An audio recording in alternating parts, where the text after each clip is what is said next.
இன்னைக்கு இருக்கக்கூடிய நிறைய பேர் வந்து ஐவிஎஃப்ல பிறந்த குழந்தைங்களையும் நார்மலா கன்சீவ் ஆகி பிறந்த குழந்தைங்களையும் கம்பேர் பண்ணி பார்க்குறாங்க.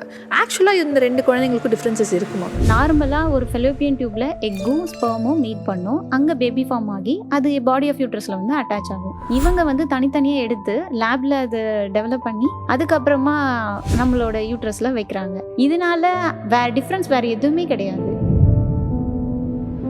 பேரண்ட்ஸ்க்கே ஒரு ஸ்டேஜுக்கு அப்புறம் குழந்தைக்கு அந்த ஐவிஎஃப்ல பிறந்த ஒரு குழந்தைக்கு நாளைக்கு ஏதாவது ஒரு இஷ்யூஸ் ஒரு ஹெல்த் இஷ்யூஸ் வந்துச்சுன்னா ஐவிஎஃப் ப்ளேம் பண்ணுறதுக்கான நிறைய சான்சஸ் அண்ட் கன்ஃபியூஷன்ஸ் வருது. இது எப்படி மேம் ஹேண்டில் பண்ணி? கிளினிக்கில் நிறைய இந்த மாதிரி என்கிட்ட வருவாங்க. ஐவிஎஃப் பேபினால தான் என் குழந்தைக்கு சத்து இல்லைன்னு. நார்மலாகவே அந்த ஃபஸ்ட்டு 5 இயர்ஸில் எல்லா குழந்தைங்களுக்கும் சளி பிடிக்கும், காய்ச்சல் வரும், டைரியா போகும். ஏன்னா அப்போ தான் அவங்க இம்யூனிட் சிஸ்டம் வந்து டெவலப் ஆகிட்டு இருக்கு. அது நார்மல். ஆனால் இந்த சொசைட்டி வந்து தெரியுதோ இல்லையோ, சயின்ஸ் என்னங்கிறது புரியுதோ இல்லையோ, ஏதாவது ஒன்று சொல்லி விடுறது, உங்கள் குழந்தை ஐவிஎஃப்னால தான் இந்த குழந்தை ஹெல்த்தியாக இல்லை அப்படின்னு. இதை தாண்டி ஐவிஎஃப் ப்ளஸில் வந்து புதுசாக என்ன பண்ணுறாங்கன்னா குழந்தையோட ஐ கலர் என்னவா இருக்கணும், கேர்லி ஹேர் வேணுமா, ஸ்ட்ரைட் ஹேர் வேணுமா, லைக் ஆக்சுவலாக நம்ம ஒரு ப்ராடக்ட்டை கஸ்டமைஸ் பண்ணுற மாதிரி பிறக்க போகிற குழந்தையும் கஸ்டமைஸ் பண்ணிக்கலான்ற ஆப்ஷனோட இருக்கிறது ஐவிஎஃப் ப்ளஸ் அப்படின்றத சொல்கிறாங்க. இது நிஜமாவே இருக்கா? Is this possible? இது உருட்டு. ஓகே, அப்போ இது உண்மை கிடையாது.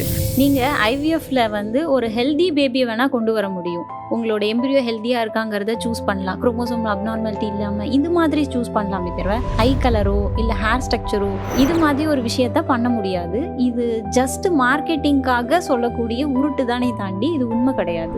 பிரெக்னன்சியும் மதர்ஹுட்டும் ஒரு சிங்கிள் லைன் ஸ்டோரி கிடையாது. Each and every pregnancy is different. எல்லாரும் கோ த்ரூ பண்ணுறது ஒரே மாதிரிலாம் இருக்காது. நீங்கள் கம்பேர் பண்ணிக்க வேணாம். உங்கள் ப்ரெக்னன்சி ஜேர்னியில் நீங்கள் கோ த்ரூ பண்ணுற ஒரு விஷயம் நீங்கள் என்ஜாய் பண்ணாதனால நீங்கள் ஒரு குட் மதர் இல்லைங்கிற அர்த்தமும் கிடையாது. எதனால மேம் ஐவிஎஃப் ப்ரொசீஜர்ஸ்லாம் எமோஷனல் பேர்ன் அவுட்டாக மாறுது? அவங்க வந்து ஒரு மந்த் சைக்கிள்லேயும் ஒரு ஹோப் பில்ட் பண்ணுவாங்க. அந்த பயமும் இருக்கும், அந்த ஹோப்பும் பில்ட் ஆகிட்டே இருக்கும். அது வந்து கடைசியாக ஒரு ஆங்ஸைட்டியாக டேர்ன் ஓவர் ஆகிடும். அந்த ஐவிஎஃப் சைக்கிளுக்கு ஏற்ற மாதிரி அவங்களோட லைஃப்பை சுற்றி இருக்கிற அந்த மற்ற விஷயங்களெல்லாம் அந்த ஷெட்யூலுக்கு ஏற்ற மாதிரி மாற்றுவாங்க. இந்த டைம் நடந்துரும் அப்படின்னு ஒரு ஹோப் பில்ட் ஆகிட்டே இருக்கும். பட்டு அந்த விஷயம் அது கரெக்டாக வரலங்கும் போது அது ஐவிஎஃப் ட்ரீட்மெண்ட்டுங்கிறத தாண்டி அந்த ஹோப்பு, அந்த ஆசை, இது எல்லாம் உடையிற அந்த மொமெண்ட் வந்து எமோஷ்னல் பேர்ன் அவுட்டாக மாறுது. ஸோ இவ்வளோ ஸ்டெப்ஸ் எடுத்து அவங்க வந்து ஒரு ப்ரெக்னென்சிக்கு வந்து ட்ரை பண்ணுறாங்க. அந்த டைமில் வந்து ஒரு டாக்டரோட கைடன்ஸ் வந்து அவங்களுக்கு ரொம்பவே வந்து ஹோப் கொடுக்குது. டாக்டர் சொல்கிற ஒவ்வொரு வார்த்தையுமே அவங்களுக்கு ரொம்ப சப்போர்ட்டிவாக இருக்குது. But at the end of the day IVF fail ஆகிடுச்சு அப்படின்னா டாக்டர் வந்து நம்மக்கிட்ட ஃபால்ஸாக ப்ராமிஸ் பண்ணிட்டாங்க அப்படின்ற ஒரு கோவம் வந்து கண்டிப்பாக வருது. இது நீங்கள் என்ன சொல்லி மேம் அந்த பேஷண்ட்டை வந்து கன்வின்ஸ் பண்ணுவீங்க? ஹானஸ்ட் டாக்டர் சக்ஸஸ் ரேட்டை கிளியராக எக்ஸ்பிளைன் பண்ணிடுவாங்க. நியூமரிக்கில் நம்பர் சான்சஸாக எக்ஸாஜரேட் பண்ண மாட்டாங்க. ஒரு கப்புள்ஸோட எமோஷன் ஸ்டேட் என்னங்கிறத அண்டர்ஸ்டாண்ட் பண்ணிப்பாங்க. ஹோப்பை கில் பண்ணுறது அர்த்தம் கிடையாது. அந்த மொமெண்ட்டில் அது எப்படி இருக்கும் அப்படின்னா நம்பிக்கையை கரெக்டாக வைக்கிறதுக்கான ஒரு வழி தான் அவங்க சொல்லுவாங்க. ட்ரூ ஹோப் அப்படின்னா ஃபால்ஸ் ப்ராமிஸ் இல்லாமல் உண்மை இருக்கணும். அதில் ரியல் கேர் எடுத்துக்கிறது தானே ethic. Okay, so ethical doctors வந்து இன்றைக்கி ஐவிஎஃப் ப்ரொசீஜர் பண்ணுறதுல இருப்பாங்கன்னு நீங்கள் நினைக்கிறீங்களா மேம்? இருக்காங்க. ஓகே, ஸோ நெக்ஸ்ட் கொஸ்டின் என்ன அப்படின்னா, இந்த ஐவிஎஃப் ப்ரொசீஜர்ஸ்லாம் இப்போ ரொம்ப காமனாக வந்ததுனால ஐவிஎஃப்ல பிறந்த குழந்தைங்களும் அதிகமாக இருக்காங்க. இன்றைக்கி இருக்கக்கூடிய நிறைய பேர் வந்து ஐவிஎஃப்ல பிறந்த குழந்தைங்களையும் நார்மலாக கன்சீவ் ஆகி பிறந்த குழந்தைங்களையும் கம்பேர் பண்ணி பார்க்குறாங்க. ஆக்சுவலாக இந்த ரெண்டு குழந்தைங்களுக்கும் டிஃப்ரென்சஸ் இருக்குமா மேம்? நோ, எந்த டிஃப்ரென்ஸஸும் எந்த இருக்காது. டிஃப்ரென்ஸும் கிடையாது. ஓகே, நார்மலாக ஒரு ஃபெலோப்பியன் டியூப்ல எக்கும் ஸ்பெர்மும் மீட் பண்ணும். அங்கே பேபி ஃபார்ம் ஆகி அது பாடி ஆஃப் யூட்ரஸில் வந்து அட்டாச் ஆகும். இவங்க வந்து தனித்தனியாக எடுத்து லேப்ல அதை டெவலப் பண்ணி அதுக்கப்புறமா நம்மளோட யூட்ரஸில் வைக்கிறாங்க.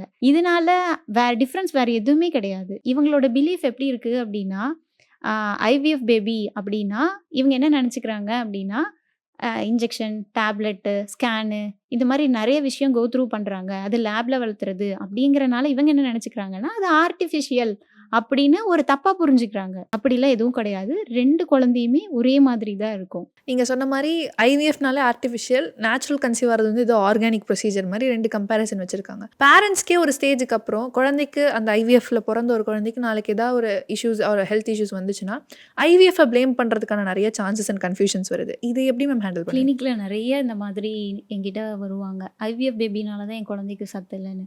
நார்மலாகவே அந்த ஃபஸ்ட்டு 5 இயர்ஸில் எல்லா குழந்தைங்களுக்கும் சளி பிடிக்கும், காய்ச்சல் வரும், டைரியா போகும். ஏன்னா அப்போ தான் அவங்க இம்யூனிட் சிஸ்டம் வந்து டெவலப் ஆகிட்டு இருக்கு. அது நார்மல்.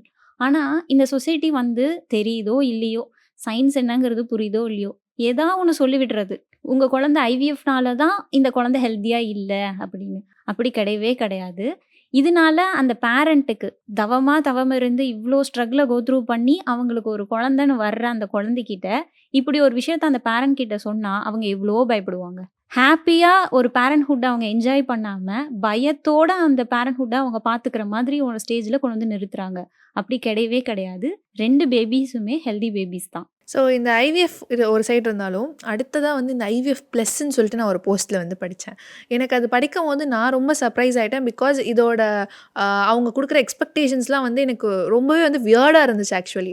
எதனாலனா, இப்ப ஐவிஎஃப் அப்படின்றது வந்து நீங்க சொன்ன மாரி ஆர்ட்டிஃபிஷியல்ன்றது ஆல்ரெடி பேரண்ட்ஸ் அண்ட் எல்லாருமே வந்து டெர்ம் பண்ணிட்டுருக்காங்க. இத தாண்டி ஐவிஎஃப் ப்ளஸ்ல வந்து புதுசா என்ன பண்றாங்கன்னா, குழந்தையோட ஐ கலர் என்னவா வரணும்? கர்லி ஹேர் வேணுமா? ஸ்ட்ரெய்ட் ஹேர் வேணுமா? லைக் ஆக்சுவலா நம்ம ஒரு ப்ராடக்ட்ட கஸ்டமைஸ் பண்ற மாரி, பொறக்க போற குழந்தையும் கஸ்டமைஸ் பண்ணிக்கலான்ற ஆப்ஷனோட இருக்கிறது தான் ஐவிஎஃப் ப்ளஸ் அப்படின்றத சொல்றாங்க. இது நிஜமாவே இருக்கா? Is this possible? இது உருட்டு. ஓகே. அப்ப இது உண்மை கிடையாது. நீங்க ஐவிஎஃப்ல வந்து ஒரு ஹெல்தி பேபிய வேணா கொண்டு வர முடியும். உங்களோட எம்பிரியோ ஹெல்தியா இருக்காங்கிறத சூஸ் பண்ணலாம். குரோமோசோம் அப்நார்மாலிட்டி இல்லாம இது மாதிரி சூஸ் பண்ணலாமே தவிர, ஐ கலரோ, இல்ல ஹேர் ஸ்ட்ரக்சரோ இது மாதிரி ஒரு விஷயத்த பண்ண முடியாது. இது ஜஸ்ட் மார்க்கெட்டிங்காக சொல்லக்கூடிய உருட்டு தானே தாண்டி இது உண்மை கிடையாது. நார்மலா ஐவிஎஃப்ல ஜெனடிக் டிசீசஸ் இருக்காங்கிறத ஸ்க்ரீன் பண்ண முடியும். ஹெல்தி எம்ப்ரியோவாங்கிறத தான் சூஸ் பண்ண முடியும். ஆனா, நீங்க அந்த பேபியோட ஐ கலரையோ, ஹேர் ஸ்ட்ரக்சரையோ, இல்ல இப்படி தான் ஸ்கின் டோன் வருங்கிறதெல்லாம் டிசைன் பண்ண முடியாது. இது கம்ப்ளீட்லி உருட்டு. நெறைய விமெனுக்கு வந்துட்டு பிரெக்னென்ட்டா இருக்காங்க அப்படின்றது தெரியறதே வந்து ஒரு 2 ஆர் 3 மந்த்ஸ் கழிச்சு தான் அவங்களுக்கு தெரியுது. அன்டில் தென் அவங்களோட சிம்ப்டம்ஸ் கூட வந்து நெறைய பேருக்கு நாஷியஸா இருக்கும். நெறைய பேருக்கு இருக்காது. அண்ட் இந்த சிம்ப்டம்ஸே வந்து நெறைய கன்ஃப்யூஷன்ஸ் குடுக்கும்போது அவங்க பிரெக்னென்ட்டா இருக்காங்களா இல்லையானே தெரியாது. இந்த ஸ்டேஜ்ல அவங்க பண்ண ஏதோ ஒரு ஆக்டிவிட்டி ஆர் அவங்க சாப்பிட்ட ஏதோ ஒரு ஃபுட் கூட அவங்களோட பிரெக்னன்சிய டிஸ்டர்ப் பண்ணியிருக்கலாம். ஸோ இதனால நடக்கக்கூடிய கான்சிக்வென்சஸ் வந்து அந்த விமன் ஃபேஸ் பண்ற மாரி தான் இருக்கும். So early science during pregnancy அப்படின்றது வந்து கொஞ்சம் தெளிவா எக்ஸ்பிளைன் பண்றீங்களா? ரெகுலர் பீரியட் சைக்கிளா இருக்கிறவங்களுக்கு அந்த ஸ்கிப் ஆனோனே தெரிஞ்சிரும். நம்மளுக்கு எப்பயும் இந்த டைம்ல வரணும்ல, 30 டேஸ்ல வரணும், 25 டேஸ்ல வரணுங்கிறது ஸ்கிப் ஆகும்போது அவங்களுக்கு தெரிஞ்சிரும். ஆனா, இர்ரெகுலர் சைக்கிளாவே இருக்கு. பிசிஓடினால அவங்களுக்கு சைக்கிள் இர்ரெகுலரா இருக்குங்கிறவங்களுக்கு வந்து அவங்க பிரெக்னென்ட்டா இருக்கிறதே தெரியாது. எல்லாருக்கும் பிரெக்னென்ட் ஆன உடனே நாசியா, வாமிட்டிங், இந்த டயர்ட்னஸ், தலை சுத்தல் இது எல்லாம் அந்த படத்துல காட்டுற மாதிரி எல்லாருக்குலாம் இருக்காது. சிலருக்கு வந்து நார்மலாவே இருப்பாங்க. அவங்களுக்கு தெரிஞ்சிருக்காது. இன்னும் அவங்க எப்படி மிஸ் அண்டர்ஸ்டாண்ட் பண்ணிப்பாங்கன்னா, அந்த ஃபர்ஸ்ட் ட்ரைமஸ்டர்ல அந்த முதல் 3 மாசத்துல நஞ்சு கொடி வந்து எண்டோமெட்ரியம்ல ஒட்டி வளர்ற அந்த டைம்ல வந்து 1 ஆர் 2 டிராப்ஸ் ப்ளீடிங் வரும். அவங்க என்ன நெனச்சுப்பாங்க, அந்த 1 ஆர் 2 டிராப்ஸ் ப்ளீடிங்கே அந்த ஸ்பாட்டிங்கவே இவங்க பீரியட்ஸ்ன்னு நெனச்சுப்பாங்க. அதனால எனக்கு இந்த மந்த் பீரியட்ஸ் வந்துருச்சே அப்படின்னு ஒரு மிஸ் அண்டர்ஸ்டாண்ட் பண்ணிப்பாங்க. ஸோ இதுதான் ஒரு biggest misunderstanding during early stage of pregnancy. இன்னொரு பக்கம் வந்து நீங்கள் சொன்ன மாதிரி இந்த எக்டாபிக் பிரெக்னன்சின்னு சொன்னீங்களா மேம், அது இருக்கிறதுலே மோஸ்ட் டேஞ்சரஸ் அப்படின்றது நிறைய ஆர்டிகல்ஸில் நான் படித்தேன். பட் ஸ்டில் அதை பற்றின அவேர்னஸோ இல்லை அதை பற்றின மிஸ் அண்டர்ஸ்டாண்டிங் தான் நிறையா இருக்குன்னு நான் நினைக்கிறேன். சீரியஸா இது தெரியாம நெறைய விமென் வந்து அவங்க லைஃப்ப ரிஸ்க் பண்றாங்க. உங்களுக்கு கார்ட் பாசிட்டிவ் வந்துருச்சு அப்படின்னாவே, ஓகே நம்ம பிரெக்னன்ட் ஆயிட்டோம். 1 மாசம் கழிச்சு போய்க்கலாம், 2 மாசம் கழிச்சு போய்க்கலாம்னு ஹாஸ்பிட்டல் போகாம இருக்கக்கூடாது. பிரெக்னன்சி பாசிட்டிவ் வந்துருச்சுனாவே, உடனே ஒரு டாக்டர் போய் ஒரு ஸ்கேன் பார்த்துருங்க. அந்த பேபி ஹெல்த்தியா இருக்கா? அப்படிங்கிறத டாக்டர் கிட்ட போய் பார்த்துட்டீங்கன்னா, இந்த பிரச்சனை உங்களுக்கு வராது. சப்போஸ் உங்களுக்கு அது எக்டோபிக் பிரெக்னன்சியா இருந்துச்சுன்னா, அது ரப்சர் ஆகுற வரைக்கும் வெயிட் பண்ண தேவையில்ல. அது இம்மீடியட்டா சர்ஜரி மூலமா அத ரிமூவ் பண்ணி உங்கள சேவ் பண்ணிருவாங்க. இதுதான் இம்பார்ட்டன்ட்டா தெரிஞ்சுக்கணும். என்னோட நிறைய ப்ரீவியஸ் வீடியோஸில் ப்ரெக்னன்சி பற்றின நிறைய விஷயங்கள் டிஸ்கஸ் பண்ணியிருக்கேன். பட் இதுதான் என்னோட ஃபர்ஸ்ட் வீடியோ. ப்ரெக்னன்சியில் இருக்கக்கூடிய டார்க் சைட், அதாவது மிஸ்கேரேஜஸ், அபார்ஷன் அண்ட் ஐவிஎஃப்ல ஃபெயிலியர் சைக்கிள்ஸ்லாம் எப்படி இருக்கும் அப்படின்ட்டு. ஸோ ஒரு விமன் வந்து ப்ரெக்னெண்ட்டாக இருக்கும் போது சில சைன்ஸ், சில ரெட் ஃப்ளாக்ஸ் இருந்தால் அவங்களுக்கு அபார்ஷன் ஆர் மிஸ்கேரேஜ் ஏதாவது ஒரு விஷயம் அவங்க கோ த்ரூ பண்ண போகிறாங்க அப்படின்னா, அந்த சைன்ஸ்லாம் என்னென்ன மேம்? சடனா வயிறு வலி வரும். ஒன் சைடு மட்டும் உங்களுக்கு லோயர் அப்டமன் ஏதாவது ஒரு சைடு, ரைட் சைடோ, லெஃப்ட் சைடோ ஏதாவது ஒரு பயங்கரமான வலி. அது மாதிரி இருக்குனால அது ரெட் ஃப்ளாக். டாக்டர போய் பார்த்துருங்க. சடனா அவங்க மயங்கியே விழுந்துட்டாங்க. ஒரு பேச்சு மூச்சு இல்லாம இருக்காங்க. இப்படிதான் சொல்லுவாங்க. பேச்சு மூச்சு இல்லாம பிரெக்னன்ட்டா இருக்கேன்னு சொன்னா என்னன்னு தெரியல மயங்கிட்டா அப்படின்னு. மேபி அது ரப்சர் ஷாக்னால கூட இருக்கலாம். நான் பயம்படுத்துறதுக்காக இது எதுவுமே சொல்லல. பட் இப்படி இருக்குன்னா டாக்டர பாருங்க. சடனா ஷோல்டர் பெயின் வரும். உங்களோட ஷோல்டர் பெயின் இருக்கு அப்படின்னாலும் அது ஒரு ரெட் ஃப்ளாக் தான். சடனா ஸ்பாட்டிங் வர்றது இதுவும் ரெட் ஃப்ளாக் தான். இந்த மாதிரி சிம்டம்ஸ் ஏதாவது இருக்கு அப்படின்னா உடனே அவங்கள ஹாஸ்பிட்டலுக்கு அழைச்சிட்டு போயிடுங்க. நீங்களே வீட்டு வைத்தியம் பார்க்குறேன்னு சொல்லி ரிஸ்க் எடுக்காதீங்க. ஸோ இந்த வீடியோவில் வந்து நம்ம நிறைய டாபிக்ஸ் பற்றி டிஸ்கஸ் பண்ணியிருந்தோம். என்னோட லாஸ்ட் கொஷின் என்ன அப்படின்னா, இன்றைக்கி இருக்கக்கூடிய விமன் அவங்க ப்ரெக்னன்சி ஃபேஸ் கோ த்ரூ பண்ணுறாங்க இல்லை பண்ண போகிறாங்க அப்படின்னா, அவங்கக்கிட்ட இந்த இம்பார்ட்டன்ட் விஷயங்கள் நீங்கள் சொல்லணும்னா எதெல்லாம் மேம் சொல்லுவீங்க? பிரெக்னன்சியும் மதர்ஹுட்டும் ஒரு சிங்கிள் லைன் ஸ்டோரி கிடையாது. Each and every pregnancy is different. எல்லாரும் கோ த்ரூ பண்ணுறது ஒரே மாதிரிலாம் இருக்காது. நீங்கள் கம்பேர் பண்ணிக்க வேணாம்.